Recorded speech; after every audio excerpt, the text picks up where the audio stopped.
Good morning sa ating lahat. Sa umaga pong ito, ating pag-aralan ang biblical rapture. Ang rapture po ay biblical.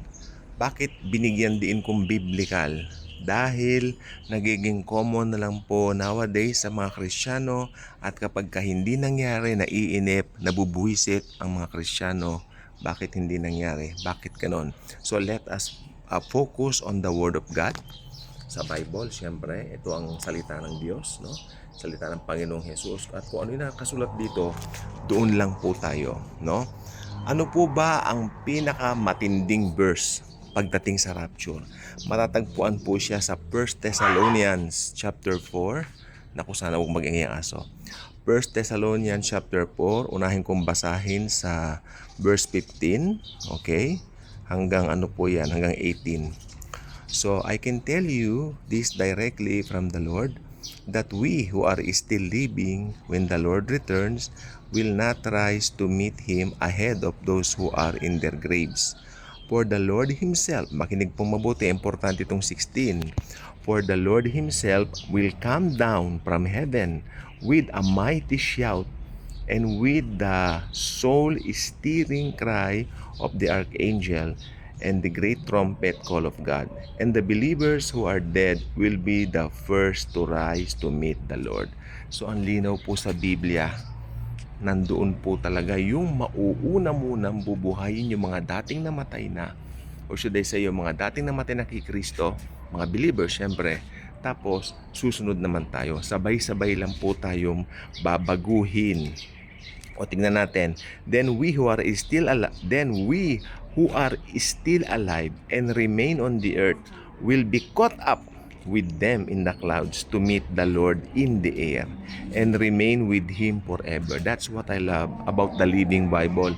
Nakuha ng Living Bible, na-gets ng Living Bible ang perfect na salin sa rapture. Kaya kung gusto nyong gamitin ang verse na 1 Thessalonians chapter 4, ano ba to? 16 or 15 to 18, no? Ito ang pinaka-popular na verse ng rapture. Make sure to use the Living Bible. 1971 po itong Bible na ito. At perfect ang pagkasalin nito, no? Isa sa pinaka-perfect na translation ng salita ng Diyos, ang Living Bible. So, get yourselves, no? Ewan ko kung may makuha pa kayo sa Amazon nito, sa Shopee o sa Lazada. Meron po, kasi ito po naman mga luma na po ito, no? Matagal na po, dahil ang daddy ko po dati, paborito niyang sali ng Living Bible. So may mga copies kami dyan, meron mga luma na, mga vintage na, kasi mga Bible pa ng mother namin yun, no? At itong isang ito, ayan, yung pong ginagamit ko. Then we who are still alive and remain on the earth will be caught up with them in the clouds to meet the Lord in the air and remain with Him forever. You can also download the app of this, the Living Bible. Magkaiba yung the Living Bible sa Living Translation. Mas nakuha ng Living Bible sa tingin ko. Mas madali mo siyang mapapaliwanag sa tao. So comfort and encourage each other with this news. News pala ito eh. The Living Bible got it right. This is a news. Sinasabi mo to sa tao na ito ang mangyayari, no? Kaya yes, ang rapture po kasi ay isang pangyayari na kung saan mabibigla po tayong lahat. Hindi po natin siya alam. Kung hindi nangyari, huwag kang maiinip, dahil ang Diyos may perfect timing sa lahat. At itong rapture, meron na po itong perfect timing sa Kanya. Alam na po niya. Okay? Tignan po nating mabuti. Ano ba ang sabi ni Pablo dito? I can tell you this directly from the Lord. Directly from the Lord. Sino ba ang nagsabi sa kanya nito? Si Jesus Christ. No? Sinabi niya, I can tell you this directly from the Lord, that we who are still living when the Lord returns will not rise to meet Him ahead of those who are in the graves. Okay? Okay, ha? So those who are in their graves ay mauuna munang babangon. Then, tayo mga nabubuhay pa, papalitan na lang po tayo, no, ng katawan na glorified bodies. Okay?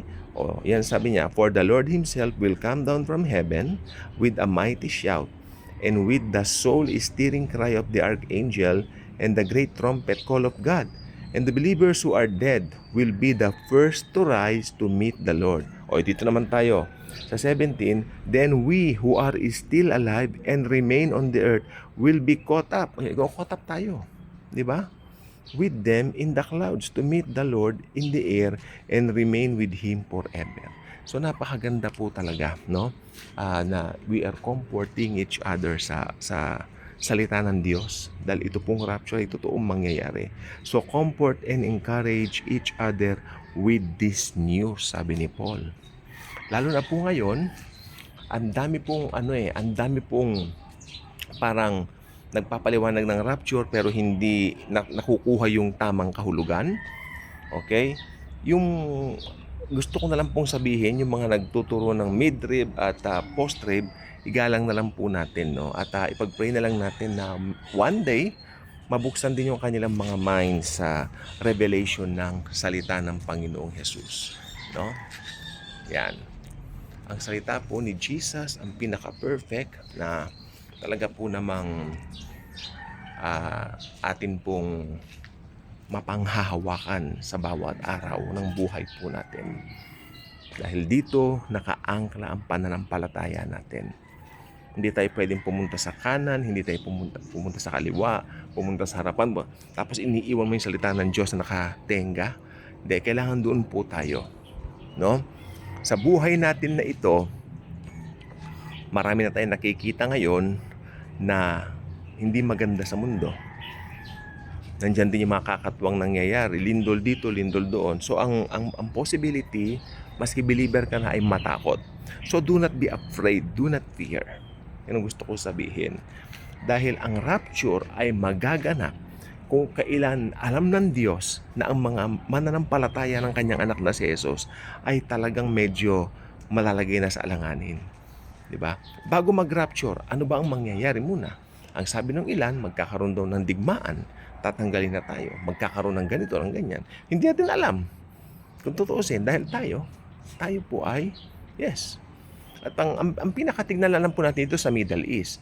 Pag dyan po sa Middle East ay talagang sobrang gulo na. Itong pinaka-tip ko lang po sa inyo, clue. Sa ating lahat, no? Clue. Pero wala kasing ang rapture, wala siyang clue, wala siyang ganyan. Pero siguro parang ganito, kasi dito liligtas ng Diyos ang kanyang mga anak. Siguro pag magulo na ang Middle East na masyado, tapos yung Israel napapalibutan na ng mga kaaway niya, doon na, talagang ayan na. 'Di ba? Pagka ganun po kasi, pag napapalibutan na, lalabas na yung Antikristo. Kasi pag napapalibutan na po ang Israel, ito mga lang naman ito ng mga tsuri ito ng mga pastor na marunong, ng mga nag-aral teologo. Pag ang Israel napapalibutan na ng kanyang mga kaaway, wala na silang magagawa, kailangan nilang manghingi ng tulong doon sa Antikristo. Kaya doon lalabas ang Antikristo. Pero bago lumabas ang Antikristo, tatanggalin na tayo ni Jesus dito sa lupa. Kasi paglabas ng Antikristo, automatic, pasok ng tribulation O diba? Yung mga ganyan lang. Binigyan naman tayo ng wisdom ng Panginoon kung paano aralin ng lahat. Kaya dapat ang salita ni Jesus, ang Bible, binabasa araw-araw. And you really have to get the Living Bible. Parang ganito. The Living Bible. Ang Bible pong ito ay inirelease noong 1971. At ang kanyang pagkapuro, purong salita na madaling maunawaan ay hindi nagbago. Hindi ni-revise, Kasi yung iba nire-revise, ito hindi. So, napakaganda. My dad used to read this every afternoon while growing. Tapos, kaya pag pumupunta naman kami sa mga Sunday school, na mga Baptist, na invite kami, alam ko naman yung mga sinasagot ko kasi natuturuan kami ng daddy namin tungkol sa salita ng Diyos. So, mapagmamalaki ko naman na lumaki naman kami sa salita ng Diyos. Mga bata kami na lumaki sa salita ng Diyos. At nire-remind kami pag nagkakamali kami. Sabi ng daddy namin, ayaw ni Jesus ng ganyan. Gusto ni Jesus, mabait kayo. Yeah. Hanggang lumaki kami, nalaman namin na Jesus alone saves, na siya lang talaga. Masayang lumaki sa salita ng Diyos. Yun po ang gusto ko sabihin. So, kung hindi pa ka-good vibes, maging ka-good vibes na. Share the good news of Jesus through sharing the Good Vibes channel. And always remember, anytime now, magra-rapture na. Hindi mo alam, pero yan na. Thank you. God bless.